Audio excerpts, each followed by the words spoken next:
The UP खबर के खास कार्यक्रम शख्सियत में आज एक ऐसी अजीमो शान शख्सियत हैं जो किसी परिचय की मोहताज तो नहीं है। अब उनको क्या कहें इस बात को लेकर के मैं भी पशोपेश में हूँ, क्योंकि वो पद्मश्री हैं, लेखिका हैं, गायिका हैं, नृत्यांगना हैं। भाव भंगिमाओं के साथ वो अपने गानों को परोसती हैं, रस छिड़कती हैं। मैं क्या कहूँ, ये बात मैं उनके ऊपर छोड़ता हूँ कि वो अपने आप को किस तरीके से देखती हैं। द यूपी खबर में आपका स्वागत है मैम। और मेरा पहला सवाल भी इस चीज़ से जुड़ा हुआ है कि आप अपना परिचय स्वयं दें, क्योंकि मेरा मुंह तो छोटा हो रहा है। नहीं, मेरा कोई परिचय नहीं। मेरा सिर्फ यही परिचय, मैं मालिनी अवस्थी हूँ, एक बहुत मामूली साधारण सी एक स्त्री, और जो अभिव्यक्त करना जानती है अपने आप को।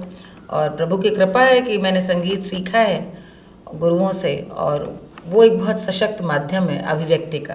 तो जो मेरी धारणा है, जो मेरी सोच है जीवन को लेकर, संस्कृति को लेकर, देश को लेकर, समाज, परिवार, कुल को लेकर, उसको संप्रेषित करने के लिए संगीत मेरा बहुत बड़ा माध्यम बना है, और वही पहचान बन गई। मैम, तमाम चर्चाएं होती रहती हैं कि मालिनी अवस्थी को किस रूप में देखा जाए, कि वो एक फोक सिंगर हैं या फिर उनको एक अच्छे आर्टिस्ट के तौर पे माना जाए, या फिर कई लोग ये कहते हैं कि उनको बॉलीवुड में भी पदार्पण करना चाहिए क्योंकि आवाज़ में ऐसी खनक है जिसकी आवश्यकता है वहाँ पर, देसी छाप छोड़ने वाली। तो आपको क्या लगता है कि कुछ माहौल नहीं बदलना चाहिए? नहीं, मैं नहीं समझी आपका इसका पूछने का आशय क्यों है, क्योंकि मैं तो हमने इस बात का, मैंने हमेशा मेरी धारणा रही है कि इंसान की खुद की कला में इतने दम होना चाहिए कि वो जहाँ पर है मंच वहीं तक आए। तो मुझे तो इस बात का बहुत गर्व है कि मैंने मुंबई जाने के बजाय जहाँ मैं रही, मैंने वहीं पर अपने परिवार के साथ रह कर के देश विदेश की यात्रा की है, कार्यक्रम दिए हैं।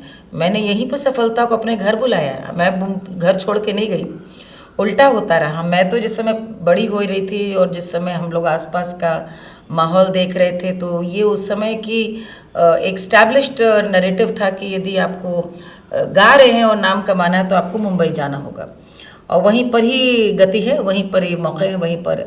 तो ये तो तभी मैंने तय कर लिया था कि वहाँ इतनी बड़ी कुर्बानी मैं नहीं दे सकती थी परिवार की, और कि वहाँ पर दूसरी जगह जा कर के मैं सफलता के लिए प्रतीक्षा करूँ, ये मैं नहीं कर सकती थी। मैं बल्कि इसमें विश्वास करती थी कि मैं अपनी साधना करते हुए मैं आगे बढ़ूँ। उस साधना में यदि तत्व आ गया, उस साधना में सत्व आ गया, ये जो आपने भी बात कही कि उसमें यदि देसी खनक आ गई, वो असर आ गया, तो बॉलीवुड के लोग अपने आप आएंगे। यदि बॉलीवुड, मेरे लिए तो कोई बड़ी बात नहीं है, मेरे लिए वो ज़्यादा बड़ी बात है कि मैं जो गाँव में मंचों पे, कस्बों पे मुझे कार्यक्रमों के लिए, तीज त्योहारों पे बुलाया जाता है, तो मैं, ये सामूहिक विवाह होता है वहाँ मुझे बुलाया जाता है गाने के लिए, मुझको वो आत्मिक संतोष की चीज़ लगती है। लेकिन और मुझे खुशी है कि इस रास्ते पे चलते हुए मुंबई से बहुत सारे प्रस्ताव आए, और गा करके उन्होंने मुझे गाने को कहा। मैं बजाय मुंबई गाए, मैंने फिल्मों में अपने घर से ही गाने गाए, और वो मकबूल हुए, बहुत फेमस भी हुए।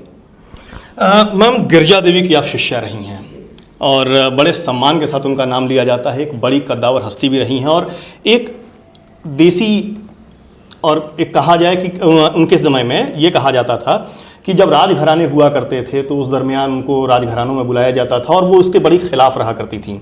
आपकी इस बात को मैं जोड़ना चाहूँगा कि जो सफलता है वो आपके पास आई, तो इन चीज़ों को लेकर के क्या इसकी गुरु शिष्य परंपरा के थ्रू ही आपको इसकी जानकारी मिली, या फिर इस तरीके की चीज़ें हुई? देखिए, ये तो अपनी इंसान की खुद की सोच होती है। मुझे लगता है जो इंसान जैसा जीवन जीता है वो अपनी तबीयत के हिसाब से जीता है, और निश्चित रूप से गुरु का असर तो पड़ता ही है। गुरु सिखाता है जब है, तो सिर्फ संगीत नहीं, जीवन की कला भी सिखाता है। और मैं अप्पा जी से जब मिली हूँ, मतलब हम लोग आदरणीय अप्पा जी कहते हैं अपने गुरु को बहुत आदर से। अप्पा जी से हम जब मिले तो उस समय तो मेरे 2 बच्चे हो चुके थे, और मेरी ये बात है 98 में मैंने सीखना शुरू किया, तो एक मेरी सोच विकसित हो चुकी थी उस रूप में। और उनसे जब मेरा परिचय हुआ तो देखिए, अप्पा जी के समय में उनसे पहले जो गायक गायिकाएं थीं, उस समय यही माना जाता था कि जब तक कोई घराने में, या जब तक कि किसी आप नवाब के यहाँ या महाराजा के यहाँ जा कर के उनके दरबार में नहीं गाएंगे, तब तक आपको वो पेट्रनेज नहीं मिलता था, तब तक आपको सफलता नहीं मिलती थी। इसलिए उन्होंने उसका विरोध किया कि हम अपने दम पे अपनी सफलता और अपने वो बनाएंगे। आपको मैं बताऊं, उनको भी उस ज़माने में फिल्म के ऑफर्स मिले थे, लेकिन उन्होंने कहा कि नहीं भैया, वो जो लोग कर रहे हैं बहुत अच्छा कर रहे हैं, हम जो ये कर रहे हैं यही कर ले बहुत है। और इसीलिए मुझको जब कई लोग कहते थे मुंबई जाएं और आपकी आवाज़ में तो बड़ा दमखम है, फोक में ऐसी आवाज़ चाहिए वैसी, तो हम कहते थे भैया वो बहुत लोग कर रहे हैं, ये जो हम कर रहे हैं ये कम लोग कर रहे हैं। पॉपुलर भोजपुरी, पॉपुलर अवधि में भी आज सारे कलाकारों का ध्यान है, लेकिन परिवार को लेकर के भारत की पारंपरिक लोक संस्कृति की सुगंध को मंच पे लेकर के आना, उस पर नज़र कम लोगों की, मैं वही कर रही हूँ। तो वहाँ मेरे मन में बहुत संतोष का भाव है। और दूसरी बात ये भी है कि जब आप किसी दूसरे से अपनी चीज़ों की सर्टिफिकेशन की उम्मीद बंद कर देते हैं, आप खुद अपनी नज़र में उठना चाहते हैं, वो असली साधना है। वो तब आपको समझ में आता है कि नहीं ये सही है। आपको अपनी कला के लिए खुद ईमानदार, आपको पता होना चाहिए आज मैंने गाया, आज बात नहीं बनी, आज अच्छा था, आज कुछ कमी रह गई। ये ईमानदारी हर कलाकार के भीतर यदि है, उसे आगे बढ़ने से कोई नहीं रोक सकता।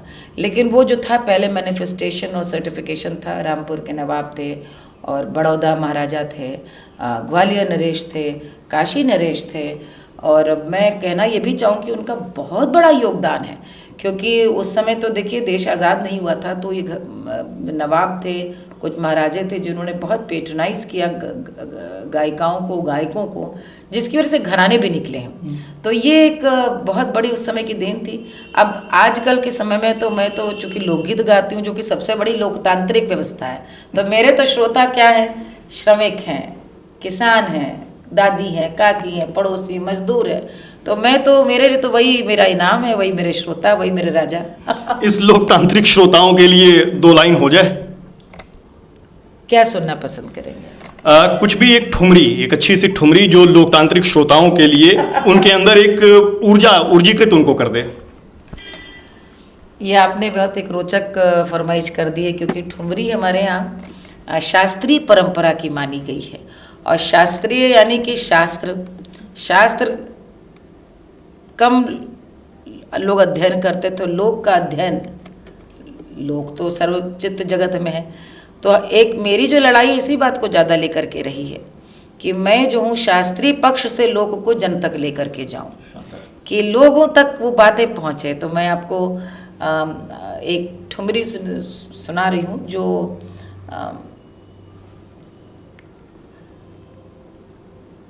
एक प्रेमिका पार जाने की टेर लगा रही है कि मेरे सैया उतरेंगे पार, नदिया बैरन भई। नदी बैरन हुई यानी कि इतना उमड़ घुमड़ करके उफान है कि आप कैसे उतरेंगे। तो मैं जा सकती हूँ उस पार, वो कैसे आएंगे। जैसे जीवन का द्वंद्व हो। मोरे सैया उतरेंगे पार, नदिया धीरे बहोरे। मोरे सैया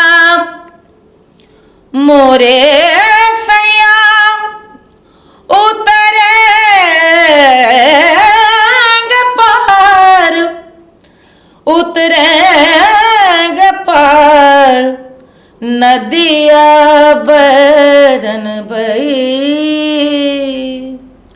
सुन रे मल्लाह हूँ तो तोरी चेरी, ए नदिया अरे नैया लगा दी जा पार,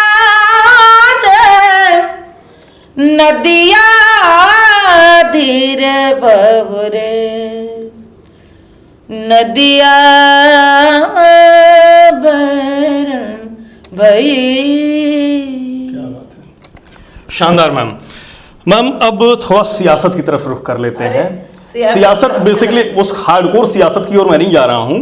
बिहार में चुनाव चल रहा है और यूपी में बाई इलेक्शन भी है और मिशन 2022 की तैयारी में भी सियासी लोग लग गए हैं। और अभी से भोजपुरी बेल्ट में भोजपुरी गानों के थ्रू श्रोताओं और मतदाताओं को जोड़ने के लिए उनको गाने सुना करके कौन सा नेता बेहतर है? आपको लगता है क्या कि वाकई एक सेतु का काम करता है जो संगीत है, वो नेता और वोटर के बीच में भी? देखिए, ऐसा है कि कोई भी अपनी बोली है, इसमें तो कोई दो राय है ही नहीं।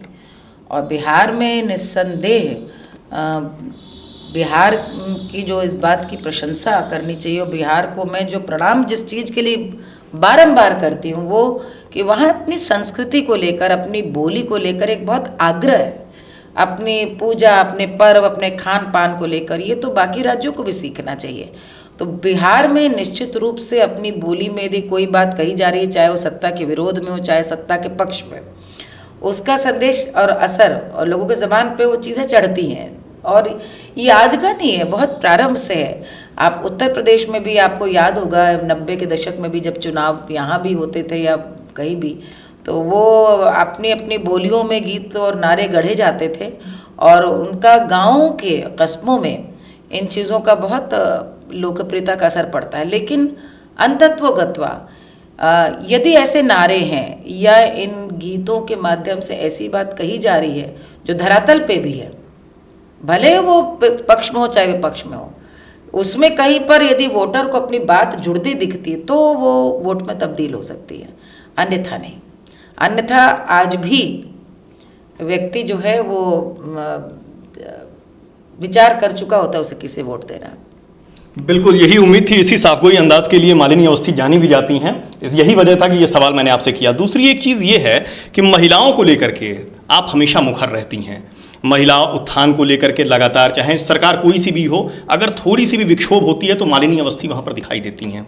ऐसा क्या सॉफ्ट टच है या फिर सॉफ्ट कॉर्नर है कि महिला उत्थान और महिला उत्पीड़न से बचाव को लेकर के आप हमेशा आगे रहती हैं, नेतृत्वकर्ता के तौर पे लीड करने के लिए हमेशा आतुर रहती हैं? देखिए, आना ही चाहिए, मुझे लगता है। मुझे लगता है मैंने गीतों के माध्यम से एक बहुत बुलंद मुखर और सशक्त स्त्री देखी है। मैंने अपने घर में अपनी दादी को बहुत ताकतवर देखा है। मेरी माँ बहुत मजबूत स्त्री थी, मेरी सास बहुत मजबूत स्त्री हैं, और मेरी गुरु इतनी मजबूत महिला थी। तो मैंने तो जीवन आसपास बहुत सशक्त महिलाओं को देखा है। और जब मैं कोई भी घटना देखती हूँ, चाहे वो स्त्री के अपमान की हो, एसिड अटैक्स की हो, या हालिया में चाहे कंगना के घर भी तोड़े जाने की बात हो, कोई भी ऐसा मामला हो, वहाँ पर कहीं ना कहीं ये निश्चित तौर पे मुझे लगता है कि स्त्रियों को अवश्य स्त्रियों की आवाज़ बनना चाहिए। और ये हमारे यहाँ पर हर चीज़ का एक राजनीतिकरण हो जाता है, हर चीज़ पॉलिटिसाइज हो जाती है, हर चीज़ एक मुद्दा बन जाता है। मुझे लगता है कि एक महिला यदि महिला की आवाज़ बने, स्त्री की आवाज़ बने, किसी भी दलीय स्वार्थ सबसे ऊपर उठ करके, तो ये, और वहाँ पे फिर आपको कुछ लाभ हानि नुकसान सब छोड़ करके आगे आना चाहिए और सोचना चाहिए। तो वो मुझे पता है कि आजकल के सोशल मीडिया के टाइम पर आप जब कोई स्टैंड लेते हैं तो आपको उसका खामियाजा भी भुगतना पड़ता है, क्योंकि लोकतांत्रिक अधिकार, जैसे मेरा कुछ अपनी बात कहने का है तो दूसरों का भी लोकतांत्रिक अधिकार उससे ना इत्तेफाकी का है। लेकिन उसके बावजूद मैं कहती हूँ और करना, मुझको लगता है ये एक मैं और लोगों को भी एक नज़ीर इस बहाने देना चाहती हूँ कि हमारे यहाँ बहुत सारे लोग सामने आकर के सच को सच इस डर से नहीं कहते कि बैकलैश को कौन झेलेगा। और मैं ये कहती हूँ कि मैं गाती हूँ, ये मेरे व्यक्तित्व का एक पक्ष है, लेकिन उसका दूसरा पक्ष ये है कि मैं एक स्वतंत्र चेतना की मालकिन हूँ। मैं एक प्रबुद्ध नागरिक हूँ। मैं पढ़ती हूँ, देखती हूँ, सुनती हूँ, आसपास क्या हो रहा है उसको देख सुन के मेरी आत्मा मरी नहीं है कि मैं इस स्वार्थ में निकल जाऊँ कि मैं गाती हूँ तो मेरी मार्केट का क्या होगा, मेरे श्रोताओं, मेरे दर्शक कहीं हर्ट तो नहीं होंगे। वो ही स्वतंत्र चेतना मुझे प्रेरित करती रहती कि मैं अपनी बात को पूरी निडरता, निर्भीकता और मुखरता से रखूं। फिर वो स्त्री का विषय हो या कोई भी ऐसा विषय हो, जो गलत को गलत, सही को सही हमेशा कहती आई हूँ। मैम, कोरोना के समय में भी आप कलाकारों के अधिकारों को लेकर के लगातार मुखर थीं। क्या लगता है कि अब वो फुलफिल हो गई हैं चीज़ें, या फिर अभी भी बहुत कुछ करने की आवश्यकता है? बहुत बहुत आभार, आपने ये सवाल पूछा। मैं आपको धन्यवाद देना चाहती हूँ।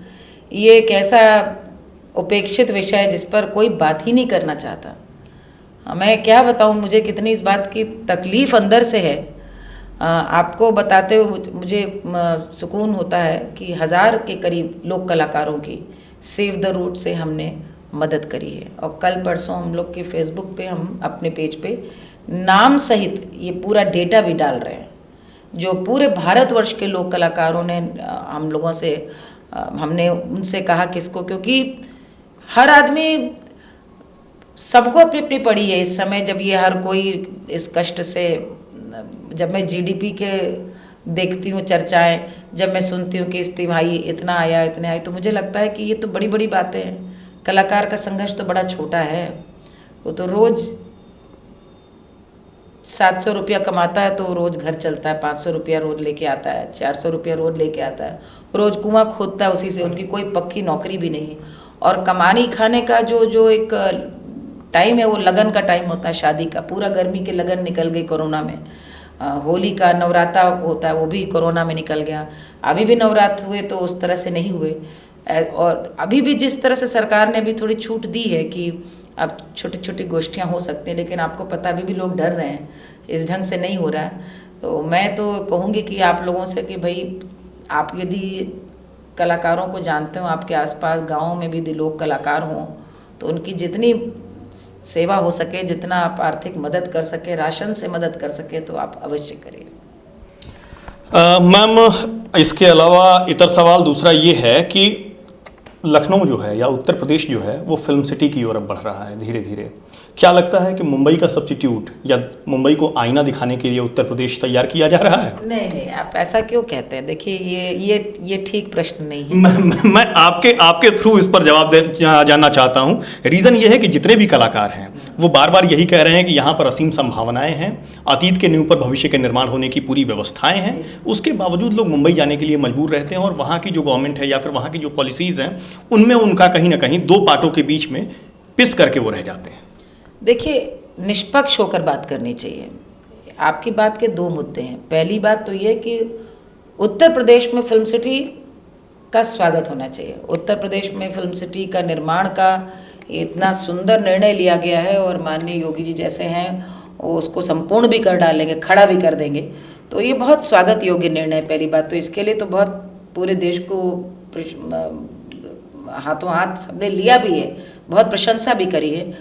और दूसरी बात, जो आपके प्रश्न का दूसरा विभाग है, कहीं भी इंडस्ट्री बनने से दूसरी इंडस्ट्री को आंच नहीं आती। चेन्नई में कितनी बड़ी इंडस्ट्री, आज मुंबई इंडस्ट्री में काम नहीं खत्म हुआ। रामू जी ने जब फिल्म सिटी हैदराबाद में बनाई तो सबने कहा था शहर से 40 किलोमीटर दूर यहाँ कौन आएगा, क्या होगा। आज की तारीख में उनके पास स्टूडियोज खाली नहीं है हैदराबाद में, इतना काम है।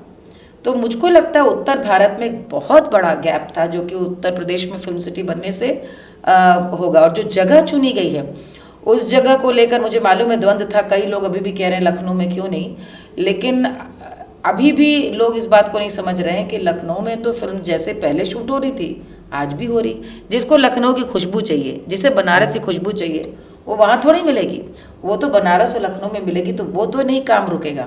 लेकिन फिल्म सिटी के लिए जो जगह भी चुनी है उसके पास में अंतर्राष्ट्रीय हवाई अड्डा बहुत जल्दी अब आने वाला है। और सबसे बड़ी बात, राजस्थान, गुजरात, जम्मू, हिमाचल, पंजाब, बिहार, यूपी, झारखंड, आपको 8-10, हरियाणा, पूरे प्रदेशों का आपको टैलेंट यूपी के संग संग आपको मिल रहा है। तो ये बहुत सुंदर एक वो है। और तीसरी बात जो आपने कही कि वहाँ पे दो पार्टों के बीच में, मैं मानती हूँ कि पिछले कुछ महीनों से मुंबई विवाद में है। मुंबई फिल्म नगरी, फिल्म इंडस्ट्री की बहुत सारी घटनाएं, सुशांत सिंह राजपूत, उसके बाद कंगना रनौत और ड्रग कांड को लेकर के विवाद में है। मेरा उस पर बहुत सिंपल कहना है, मुंबई फिल्म इंडस्ट्री भी रातों रात नहीं बनी। बहुत सारे लोगों की, बाहर से आए लोगों की मेहनत पसीने की देन है मुंबई फिल्म इंडस्ट्री। आज भी आप यदि वहाँ पर एक सर्वे कराएंगे तो आप पाएंगे कि उसमें उत्तर भारत के कितने लोग हैं, उसमें दक्षिण भारत के कितने लोग हैं, गुजरात के कितने लोग हैं, उसमें पंजाब के कितने लोग हैं। सबकी मिली जुली मेहनत है। और एक इंडस्ट्री जो कि 70-80 साल पहले वो काम चलता रहेगा। ये सिनेमा आज भी हिंदुस्तान का बहुत बड़ा मनोरंजन है।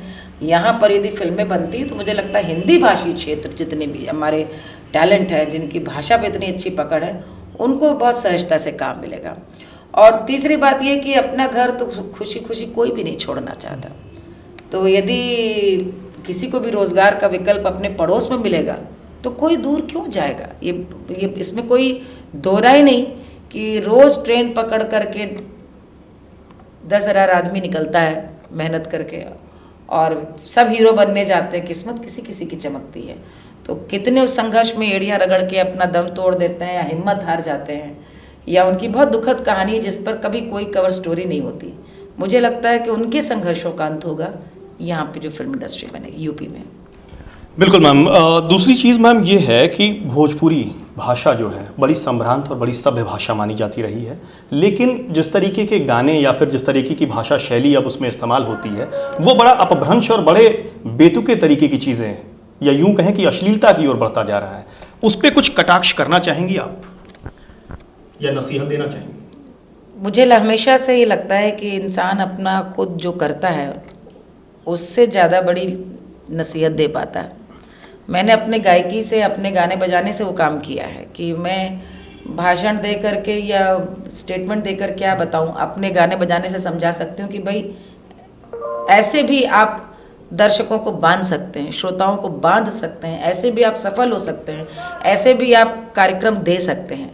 ये एक मुझे लगता है कुछ भटके हुए लोगों की कहानी है, और जो सफलता पाने के लिए जो एक डेस्परेशन होता है कि किसी भी तरह से सफल हो जाएं, बहुत सारे लोग उनका लाभ उठाने के हमेशा फिराक में रहते हैं, चाहे वो म्यूज़िक कंपनी हो, चाहे वो गाने लिखने वाले हों, चाहे वो वीडियो शूट करने वाले हों, और बाद में फिर ऐसे सारे लोग फिर सुधरना चाहते हैं। शुरू में जो गलतियां, मैं ऐसे दो चार कलाकारों को जानती हूँ जिन्होंने अश्लीलता के नींव पर अपनी इमारत खड़ी की है, आज वो सब अपने नाम के पीछे लोग गायिका लिखने लगे हैं। तो ये लंबा रास्ता चल के समझ में आया उन लोगों को भी कि भाई सम्मान इसी में है, वो आप और आपको तत्कालिक फ़ायदा अपने लिए मिल भी जाए, लेकिन आप भाषा का कितना बड़ा अपमान करते हैं, कितना लंबा उसको आघात पहुंचाते हैं, ये बहुत खेद की बात है। मैं ऐसे लोगों को यही कहना चाहूँगी कि आप यदि ऐसा गाना बना रहे हैं जो आप अपनी माँ को नहीं दिखा सकते, तो आपको खुद सोचने की आवश्यकता है कि कहाँ क्या गड़बड़ है। सिंपल बात है। बिल्कुल मैम। त्योहारी सीज़न आ गया मैम, नवरात्रि, शारदीय नवरात्र का अंत अभी कल हुआ है, लेकिन देवी दुर्गा हम लोगों के, आपके जहन में, सभी के जहन में जिंदा हैं। उस पर कुछ कहने की आवश्यकता नहीं, मैं तो श्रोता हूँ आपका और फैन हूँ, तो मैं तो डिमांड करता रहूँगा। बिल्कुल बिल्कुल। और मैं आपको बताना चाहती हूँ कि इस बार मालिनी की पाठशाला हमने यूट्यूब में अपना जो हमारा चैनल है उसके ज़रिए नवरात्र की पूरी 9 देवियों का महात्म्य, रहस्य, विजयदशमी का अर्थ, ये पूरा आपकी बार मैंने रिकॉर्ड करके बताया। तो आप लोगों से भी आग्रह है कि आप ज़रूर यूट्यूब पे जाके मालिनी की पाठशाला देखें, तो आपको नवरात्र के पूरे उसमें 12-15 भजन मैंने गाए हैं गाने। तो मैं आपको एक सुनाती हूँ जो मुझे बहुत प्रिय है। इसका तो मैंने वीडियो भी बनाया बाकायदा। निमिया के डार मैया डारी री हिंडोलवारी मैया, झूली झूली ना कि मैया मोरी गावेली, गीतिया की झूली झूली ना कि मैया मोरी गावेली, गीतिया की झूली झूली ना। घूमत घूमत माई के लगल पियसिया के, चल दहलिना मलहोरिया आवास मैया, चल दहलिना मलहोरिया आवास मैया, चल दहलिना। सूतल बाड़ू के जागल मालनिया के बूंदा एक ना। देवी प्रकट होती हो, मालन को सीधे देखती तो कहती, अरे मालन सोई हो कि जाग रही हो? यदि जाग रही हो तो मुझे जल की कुछ बूंदें पिलाओ। सोचिए, देवी एक मालन से कह रही है, मोहे पनिया पियाई दा बूंद एक ना। और मालन की निडरता और सरलता देखी, वो देवी से को प्रकट होते हुए कहती है, अरे कैसे के पनिया पीवावा रे मैया मोर छोट ललना, गोदिया हो रेलवा सूतल बाटे छोट ललना, गोदिया हो रेलवा। मेरी गोदी में देखती नहीं तुम छोटा सा बालक सोया हुआ है, यदि तुम्हें जल पिलाने उठूंगी तो ये जाग जाए। और माँ उसको आशीर्वाद देती है, सोने के खटोलवा सुतावा मालनिया हो रेलवा, मोहे पनिया पियाई दा बूंद एक ना। जैसे कृष्ण ने सुदामा को बिन मांगे दिया, देवी ने भी मालन को सोने के खटोला पे कहती बे बालक को अपने सुआओ। तो ये पचरा गाया जाता है शीतला मैया का महामारी आती है तब। तो हम यही गा रहे हैं कि कोरोना नामक महामारी भी भागे ये पचरा गाने से।